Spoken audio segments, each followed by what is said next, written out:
got to hold up on time. It's got to be perfect.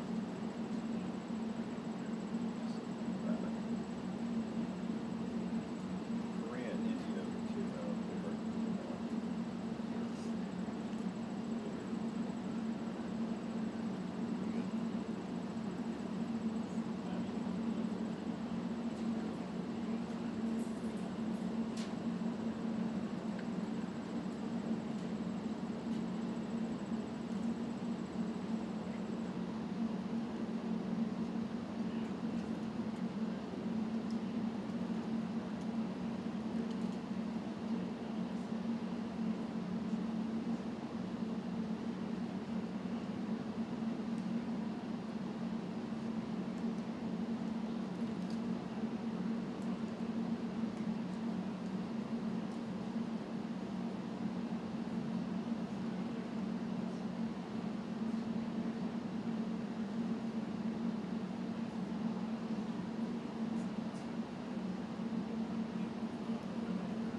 미국의 조선소는 상당히 황폐해져 있는 상황입니다. 그렇지만 한국이 와서 우리가 함께 재건하길 바랍니다. 또 하나 우리가 의논해야 될 일은 군사장비 구매에 대한 것입니다. 미국은 세계 최고의 군사장비를 만듭니다. B2 버머 같은 것은 보셨겠지만 굉장히 성공적이었습니다. 이번에 최근에 그런 작전에서 이 B2 버머가 왕복 36시간을 비행을 했는데 전혀 아무런 문제 없이 임무를 마치고 성공적으로 다시 돌아온 것입니다. 거기에는 또 52개의 탱커도 들어갔습니다. 하지만 어쨌든 그 버머라든지 추격기 최고의 군사장비를 가지고 있습니다. 한국이 이러한 미국의 아주 뛰어난 군사장비를 많이 구매할 것을 기대하고 있습니다. 다시 한번 이재명 대통령을 백악관에 모시게 된 것을 매우 영광으로 생각합니다. 그리고 그 전에 아주 선거에 이긴 것을 다시 한번 축하드립니다. 감사합니다. 네, 대통령님 감사드립니다. 이렇게 시간을 내주셔서 우리 대한민국 국민을 대표해서 감사 말씀을 드리면서 우리 대통령께서 이 오벌 오피스를 새로 꾸미고 있다는데 정말로 밝고 황금색으로 빛나는 게 정말 보기 좋습니다. 품격이 아주 있어 보이고 미국의 새로운 번영을 상징하는 것 같습니다. Mr. President, let me begin by thanking you on behalf of the Korean people. I would like to thank you for giving your time for today's meeting. And I heard that you recently redecorated the Oval Office, and I would like to say that it looks very bright and beautiful, and it has the dignity of America, and it symbolizes the new future and prosperity of America. 미국을 다시 위대하게 만드는 것이 우리 대통령님의 꿈인데 미국이 다시 위대하게 변하고 있는 것 같고 그게 다우존스 지수에서도 그게 나타나는 것 같습니다. 제가 보니까 사상 최고치를 경신하고 있던데 오늘은 잠깐 조정되고 있지만 아주 훌륭하게 미국이 다시 위대해지고 있는 것 같습니다. I believe that making America great again is your goal, and I believe that that is what is currently taking place in America. And I think the most symbolic thing of that is the Dow Jones Index, which reached a record high recently, although it went down a bit, but it reached a record high. And so I think that America is becoming great again. 말씀하신 조선 분야뿐만이 아니라 제조업 분야에서 르네상스가 이루어지고 있고 그 과정에서 대한민국도 함께 하게 되기를 기대합니다. So I believe that there is a renaissance taking place not only in the shipbuilding sector but also in the manufacturing industry, and I hope that Korea can be a part of that renaissance. 그리고 또 한 가지 제가 꼭 말씀드려야 될 것이 대통령님의 평화를 로서의 역할이 정말로 눈에 띄는 것 같습니다. And one thing that I wanted to say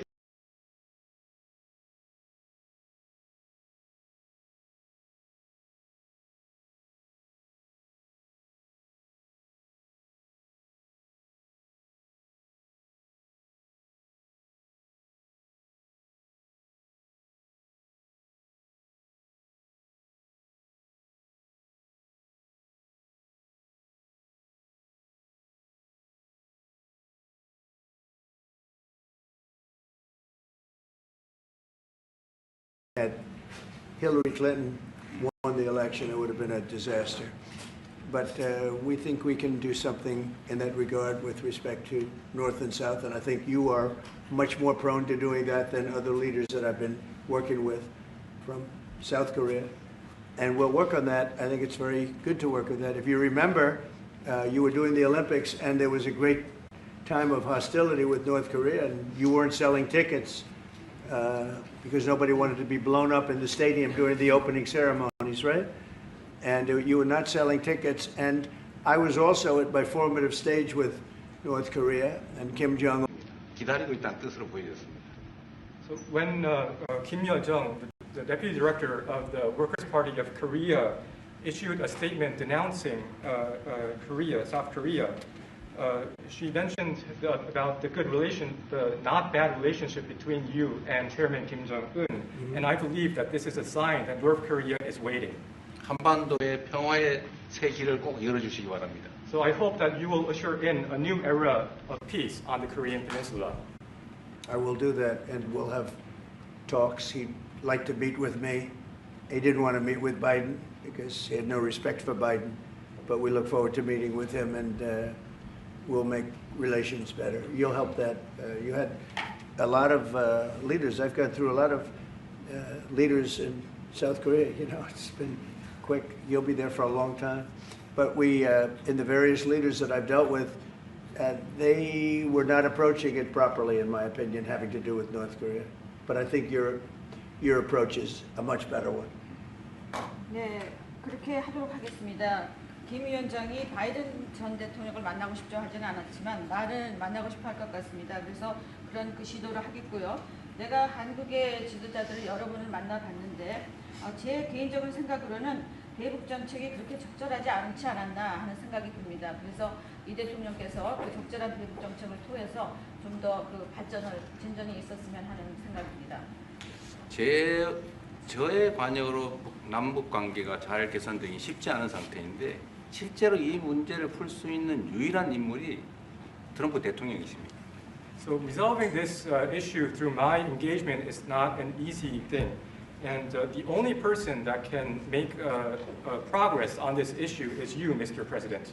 대통령께서 피스메이커를 하시면 저는 페이스메이커로 열심히 지원하겠습니다. So if you become the peacemaker, then I will assist you by being a pacemaker. That's good. We can do big progress, I think, with North Korea. Absolutely.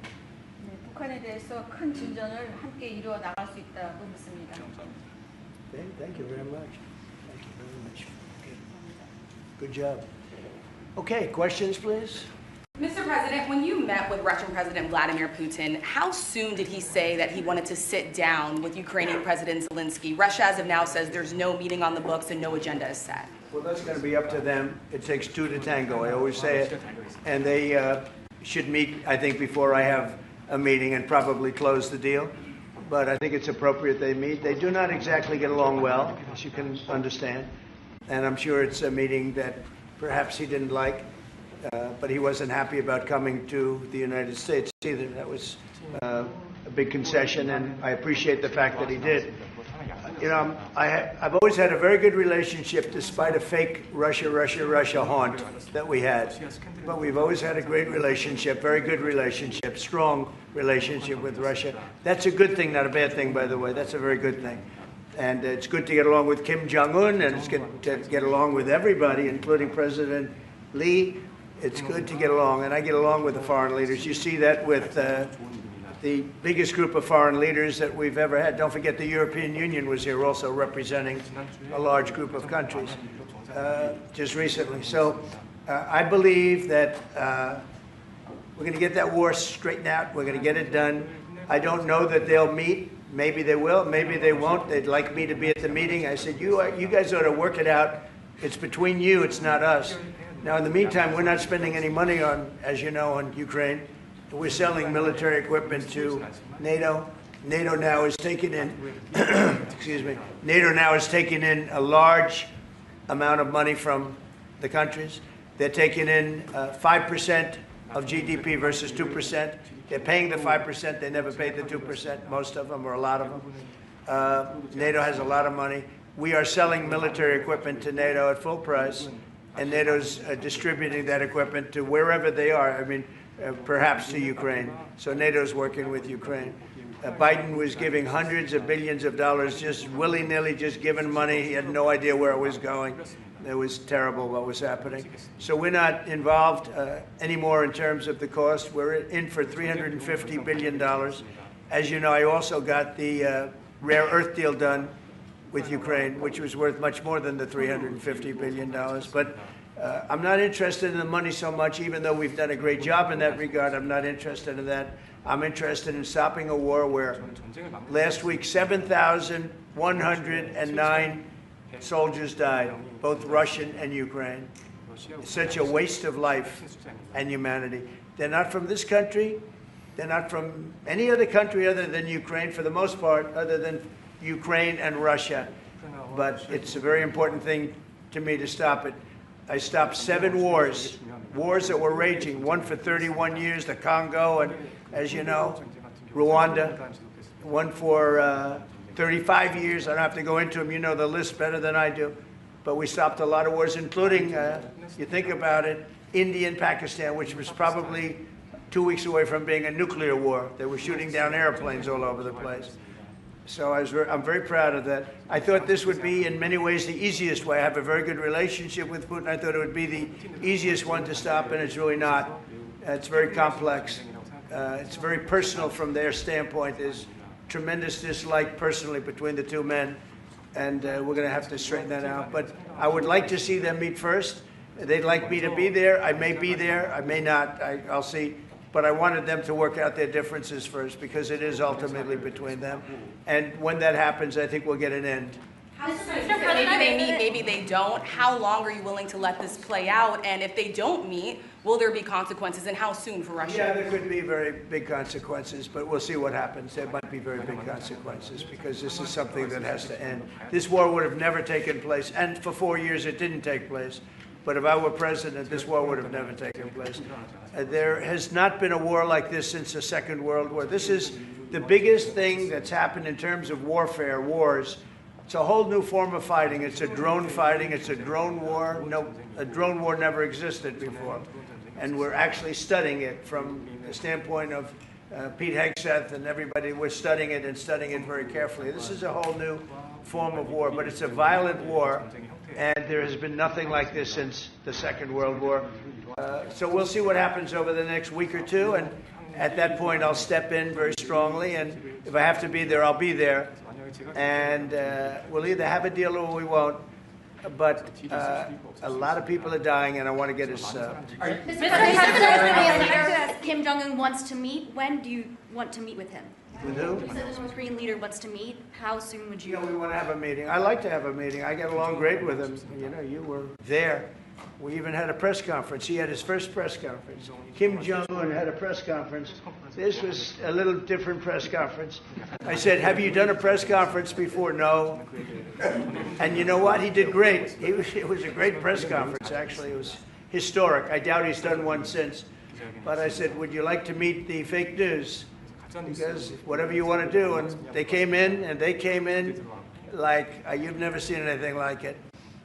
And then he said, enough. And that was the end of the press conference. That was the end. It ended very rapidly. But I think he had a good time.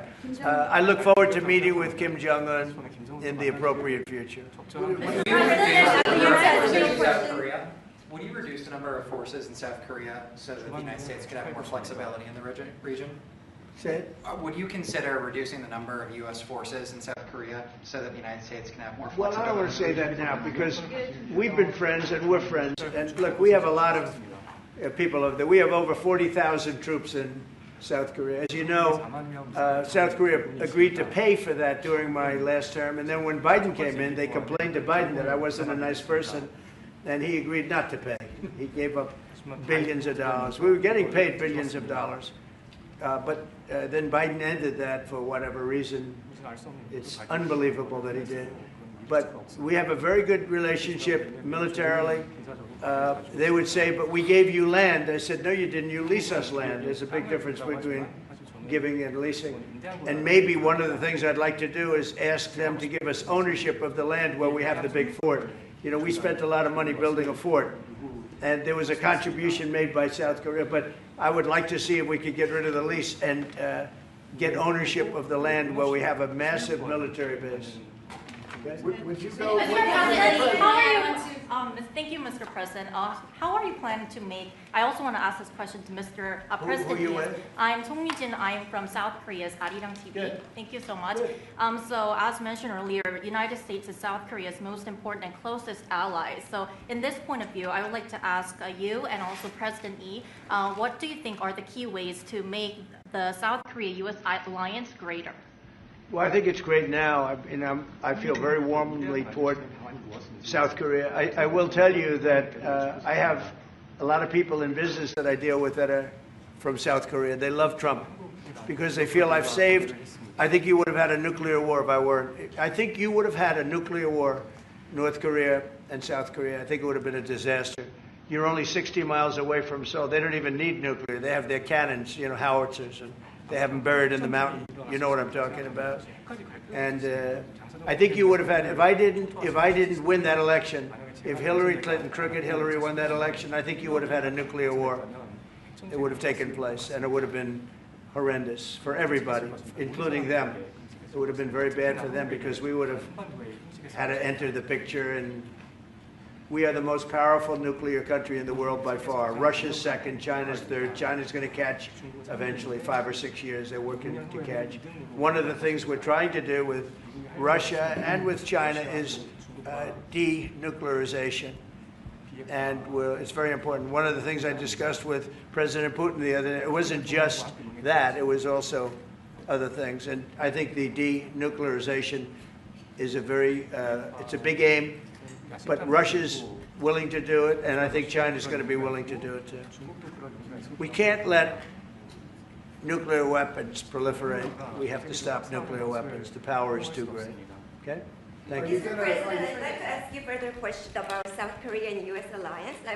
I'm Anna from the Korea Times, and I'd like to ask you about the trade deal that's on the table. You mentioned about the shipbuilding industry, and President Lee mentioned about the manufacturing industry. And what other areas or sectors that you intend to focus on this trade deal? Because Korea is bringing in many investments and create jobs as well. So I'd like to know the opinions of both, how to get a beneficial outcomes for both countries through this deal. Well, we're going to get along great because we really sort of need each other. We love what they do. We love their product. We love their ships. We love a lot of the things that they make. And they love what we have. We're dealing with them on Alaska having to do with the oil. You need oil and we have it. So we have a big advantage in that way. We have more oil and gas and coal and energy than any other country in the world by far. No, for whatever reason, God was very good to us. He gave us the greatest. We didn't use it. We started to use wind. Wind doesn't work. They started to use solar panels that took over the land all over the Midwest, where the farmers said, what happened to my land? They'd have a 10-mile by 10-mile solar field that they couldn't farm, the most valuable farming land in the world, probably the most vibrant in the world. And they put solar plants all over the place. It's ridiculous. Big, massive black fields of solar that all comes out of China, or plastic, all comes out of China. But we have the greatest amount of energy in the world, and we're dealing with South Korea, as you know, in Alaska, and we're going to be making a deal, a joint venture with South Korea. Japan is involved also, very strongly involved. So we have Japan and South Korea, and we're actually the closest. You know, it seems like quite far away, Alaska, but actually it's right up the little ocean, right up the little Pacific Ocean. It's actually pretty close, relatively speaking. But we have more oil and gas and coal than any other nation in the world by far, and we're going to use it. And that's the thing that South Korea, I think, most wants from us, I would think. Mr. President, would you go back to the DMZ to meet with the North Korean leader? Say it? Would you go back to the DMZ to meet with the North Korean leader? I loved it. Remember when I walked across the line and everyone went crazy? Especially Secret Service, I would say they were going crazy. And I looked into those windows, you know, the windows, the glass, that you could only see if you looked direct, because there was all sorts of stuff. But I looked in and I saw more rifles pointing at me than you could. There were a lot of rifles in that building. The Secret Service was not happy. You know the buildings I'm talking about? The two blue buildings on each side. And I walked up the middle and I looked in the window and I saw more guns in that room than I've ever seen in my life. I looked at the other side and it was the same thing. And yet I felt safe. I felt safe because I have a great relationship with Kim Jong-un. I hope it stays that way. I think it will. I have a very good relationship. I understand him. I spent a lot of free time with him, talking about things that we probably aren't supposed to talk about. And, you know, I get along with him really well. I think he has a country of great potential, tremendous potential. Is it possible you meet him this year or maybe next year? Well, I'm meeting a lot of people. I mean, it's hard to say that, but I'd like to meet him this year. President Xi would like me to come to China. It's a very important relationship. As you know, we're taking a lot of money in from China because of the tariffs and the different things. And it's a very important relationship. We're going to get along good with China. I hear so many stories about we're not going to allow their students. We're going to allow their students to come in. We're going to allow, it's very important, 600,000 students. It's very important. But we're going to get along with China. But it's a different relationship that we have now with China. It's a much better relationship economically than it was before. With Biden, boy, what he allowed that, I mean, they just took him to the cleaners. You know the expression? They took him to the cleaners. I'm sure they have an equal expression in South Korea, but they took that guy out for a ride like nobody's ever been ridden before. Terrible. But we have a very strong relationship, Howard, I would say, economically with China now, getting much better. They have to give us magnets. If they don't give us magnets, then we have to charge them 200% tariff or something, you know. But we're not going to have a problem, I don't think, with that. I think that's perhaps behind us. You know, China intelligently went and they sort of took a monopoly of the world's magnets. And nobody needed magnets until they convinced everybody 20 years ago, let's all do magnets. There were many other ways that the world could have gone. But so it'll take us probably a year to have them. We're heavy into the world of magnets now, only from a national security standpoint. But we have a powerful thing. It's airplane parts. They have many Boeing jets. You know, they had 200 jets that didn't fly. And I've sent them all, based on his word, I sent them all of the parts so their planes can fly. I could have held them back. I didn't do that because of the relationship I have. And their planes are now flying. You know, we had 200 of their planes were unable to fly because we were not giving them Boeing parts purposely, because they weren't giving us magnets. Therefore, we weren't giving them. But we have a much more powerful thing, that's tariffs. If we wanted to put 100%, 200% tariffs on, we wouldn't do any business with China. And, you know, it would be okay, too, if we had to. But the magnet situation, we have tremendous power over them, and they have some power over us with magnets. We're going to have a lot of magnets in a pretty short period of time. In fact, we'll have so many we won't know what to do with them. But you know the story. It's a very interesting history with magnets. And it really is because presidents, not being business people, they allowed that to happen. And they shouldn't have. But we have much more. I mean, look, in terms of playing the cards, we have much bigger and better cards than they do. But with that being said, I think we have a great relationship. I spoke to President Xi fairly recently, and at some point, probably during this year or shortly thereafter, we'll go to China. And I think we're going to see a magnificent sight.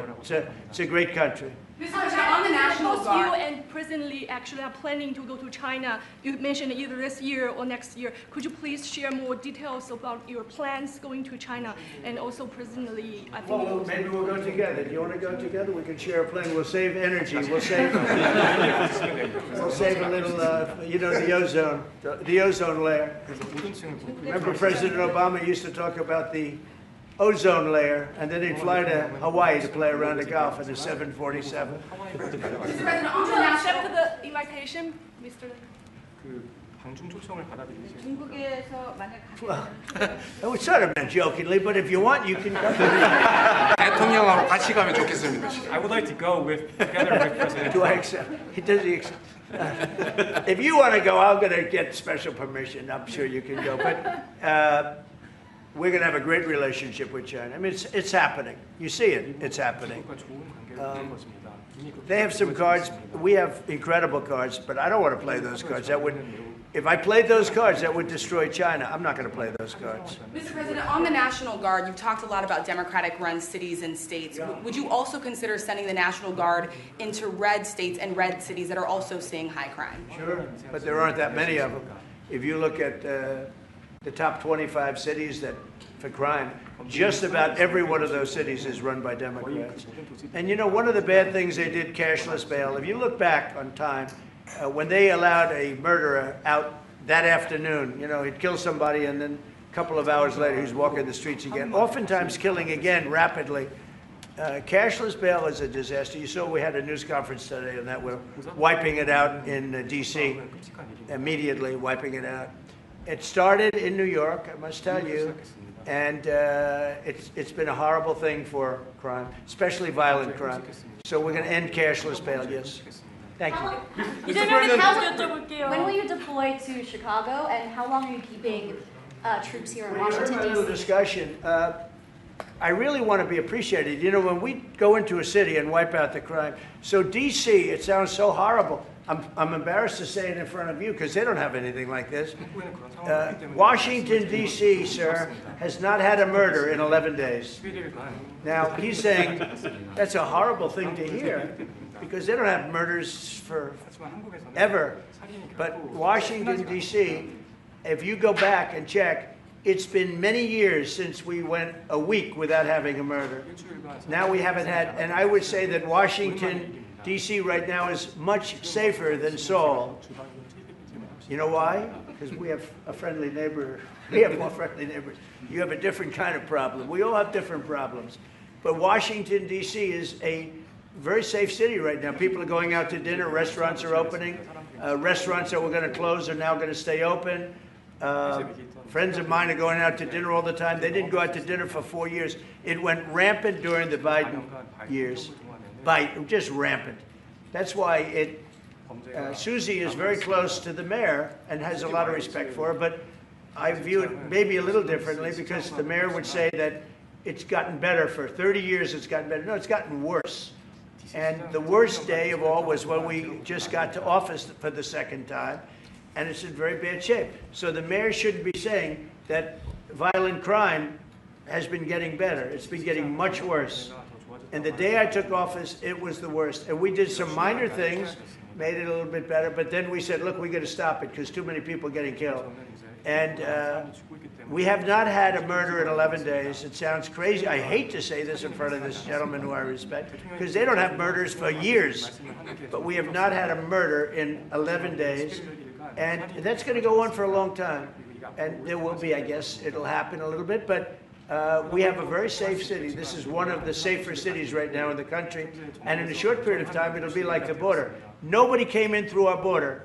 For the last 90 days, 3 months, we had 0 illegal aliens from the Congo, from South America, from all over the world, from prisons coming in, pouring into our country. Nobody, not one person, and this is done by a liberal group, a liberal think tank. They do the work. Not one person has come into our country. Think of that. It's been amazing. And I didn't have to go back to Congress and ask. Biden could have done this by himself. I did. I said, close the borders. We had the great Tom Homan. We had Christie, as you know, Christie Noem, who did a fantastic job. She's doing a fantastic job. Pete Hegseth has been incredible with the, as I call it, the Department of War. You know, we call it the Department of Defense, but between us, I think we're going to change the name. You want to know the truth? I think we're going to have some information on that maybe soon, but I think because, you know, Department of Defense, we won the World War I, World War II. It was called the Department of War. And to me, that's really what it is. Its defense is a part of that. But I have a feeling we're going to be changing. I'm talking to the people. Everybody likes that. We had an unbelievable history of victory when it was Department of War. Then we changed it to Department of Defense. So that's a little thing, has nothing to do with your country, but it's something that I think you're going to be hearing about or seeing about over the next couple of weeks. Probably that change is going to be made over the next week or so. Are there 2 Koreas, North and South, or is there one Korea waiting to be unified? Well, I know it is 2 Koreas. I mean, you know, there was one Korea. It was a very large country and a very powerful country. And it was a country that went to war with China. President Xi explained it. Went to war with China many times over the last 2,000 years. You had many, I think he told me 51 times. So I remember I went to President Xi. I said, you know, we're having a problem with North Korea. Straighten it out, would you please? He said, well, we have been to war with them. And I think he said 51 times. But at that time, it was the whole of Korea. It wasn't, you know, North and South.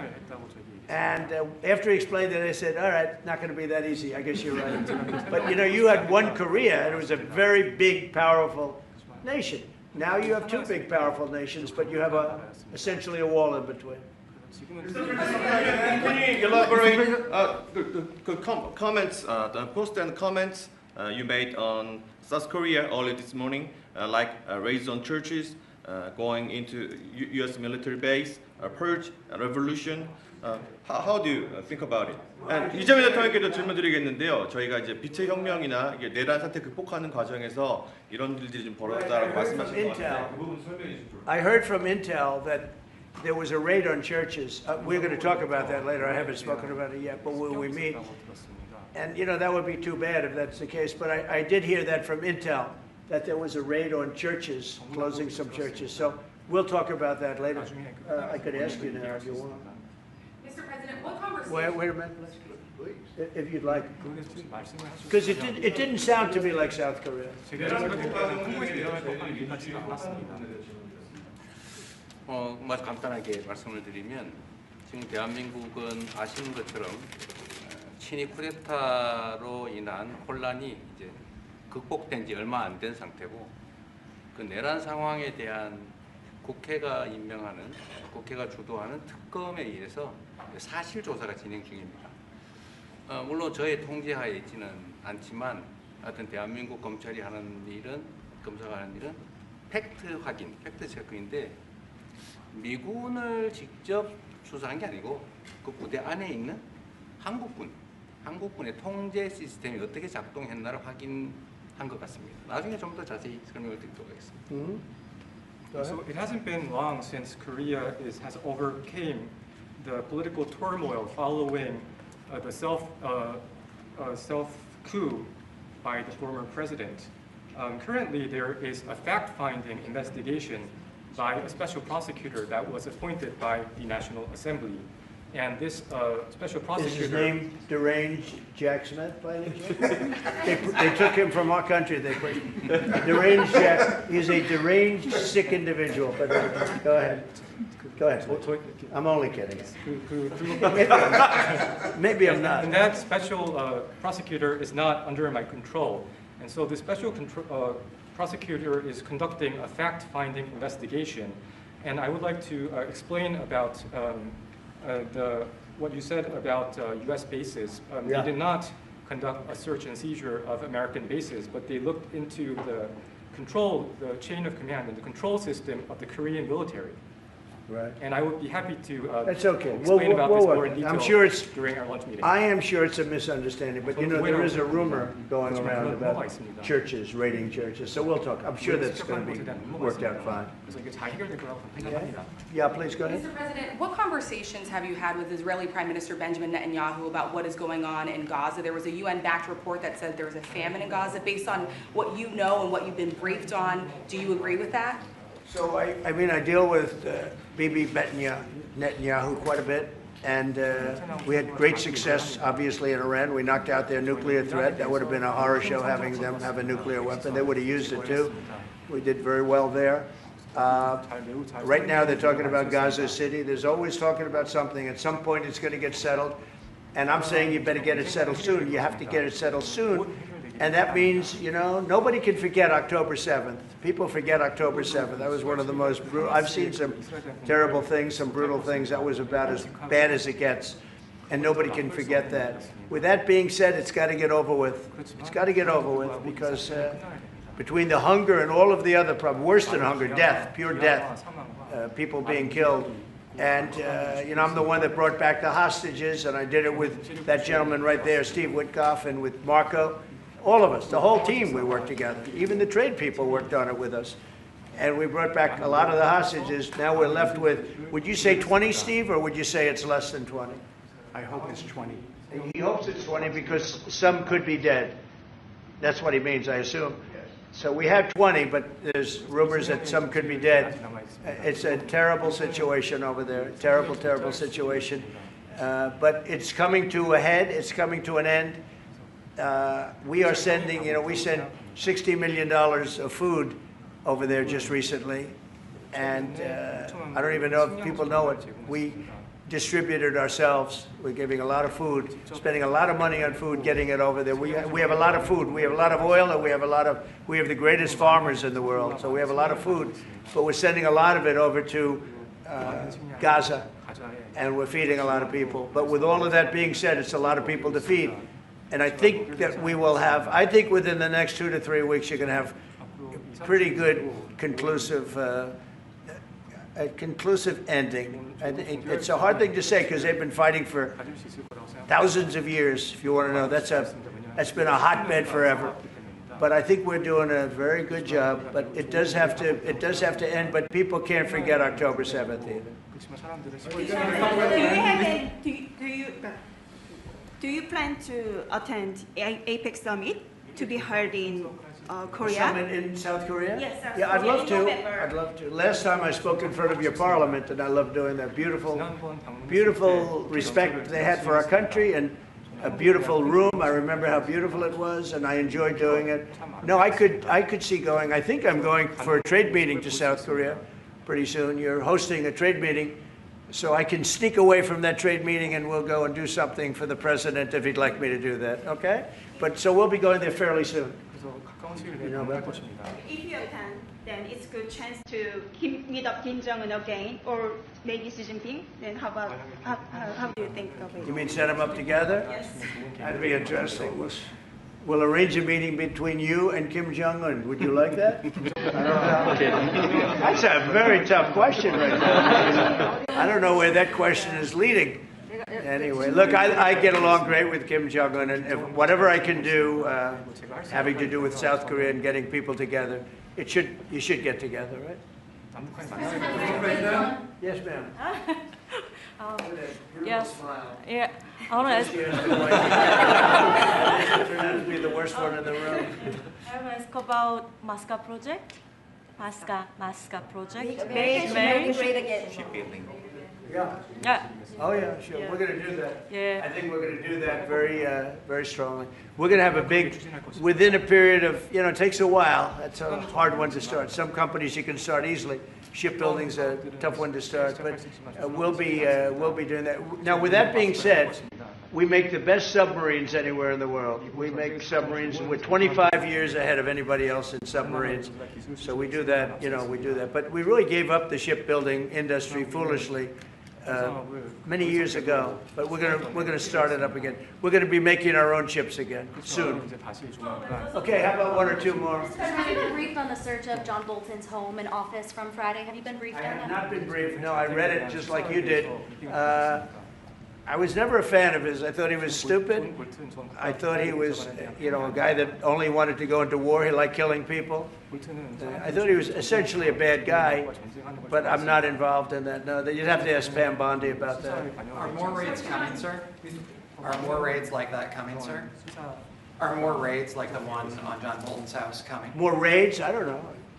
You'd have to ask the Department of Justice. They raided my house, I can tell you that. They did a big raid on my house. They took away everything that wasn't pinned down, and they took away some of that too. No, they raided Mar-a-Lago. They started that. These were bad people that we had in our government before. They raided Mar-a-Lago. They went into my wife's area. They went into my son's area, my young son. And what they did was a disgrace. But how did it work out? Oh, I see. We're in the Oval Office. Oh, I guess it didn't work out too well for them, did it? They are bad people. They're sick. They're sick people. And they came in with their guns into Mar-a-Lago, and like 98 people. I wasn't there. Fortunately, I wasn't there. But they are very evil, very sick people, that group. And if they would have won the election, this country wouldn't exist as we know it. This country would have been a failed country. And now it's the hottest country anywhere in the world by far. We are the hottest country in the world by far. Okay, another question. Yes, sir, go ahead. Yeah. President Lee met with the Japanese Prime Minister before this summit. That's good. So is there something to discuss regarding the cooperation among the South Korea, US, and Japan? I think so. Look, Japan is a great ally of us, and I had a little bit of a hard time getting you two together because you're still thinking about comfort women, right? Comfort women. That's all they wanted to talk about was comfort women. And I thought that was settled a few times over the decades.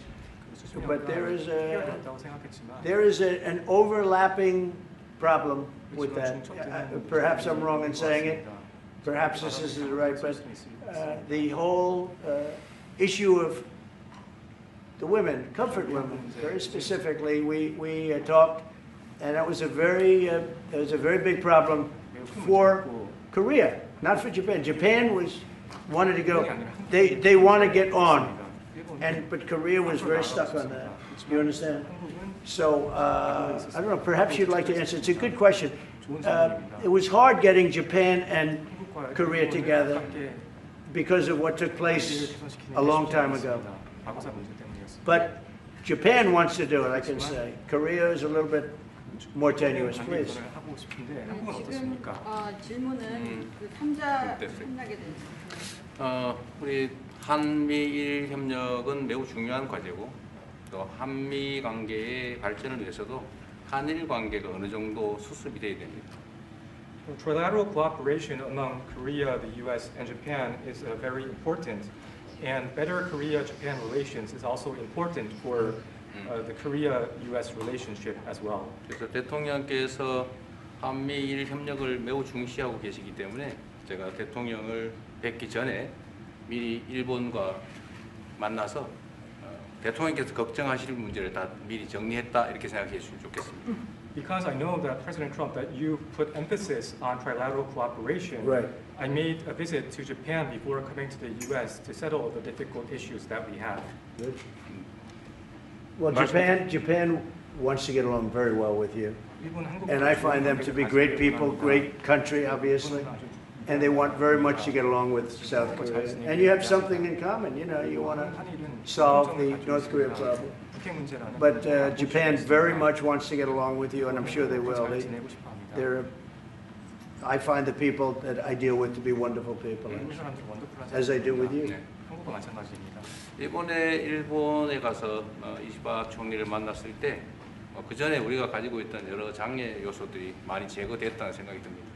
So when I visited Japan and met with Prime Minister Ishiba, I realized that many of the obstacles that existed between our two countries have now been removed. True. During my term, we removed them during my term. There was an overlay a little bit, but we removed many of those obstacles during my term. And you know, if you look at Prime Minister Abe, who was a great man, he was a great friend of mine, and he was assassinated. But he felt very warmly toward your country, I can tell you that. And the current Prime Minister, who I've gotten to know very well, feels the same way. So I think you're going to have a great relationship with Japan. Steve, go ahead. Just to close the loop on Gaza, is there a diplomatic push underway to try to get all this to end? Oh, there's a diplomatic push. No, is there? There has been, yeah, sure. Right now, Steve, I would say very serious diplomatic push. Marco or Steve? Marco, do you want to answer that first? Yeah, it's never stopped. We've always looked to find a solution there. Ultimately, as the president said, we want it to end. It has to end with no Hamas. Thank you, sir. Steve, where are we? I would say that we wouldn't be anywhere but for the president's truth last week, which was a statement to Hamas that they better get their act together and get to the peace table. But for that, it would have been all stalled. So, as usual, he is the man who moves it. Thank you, sir. Thank you. Thank you very much, everybody. Thank you, guys. Thank you, guys. Let's go. Let's go. Head out. Head out. Start moving. Thank you. Thanks, guys. Let's go. Let's go. Thank you. Straight out the door. Thanks, guys. Let's go. Let's go. Go this way. Thanks, guys. Jails, let's go. TV, let's go. Come on, come on. 아주 관심이 많아요. Let's go. Head out. Head out. Thank you. Thanks, guys. Please keep moving going. Thanks, guys. This way. Thank you. Keep going. Keep going. We're out. We're out. Thank you, guys. Out the door. Thank you. Richardson, if you want to hold in there until we get a wrangler.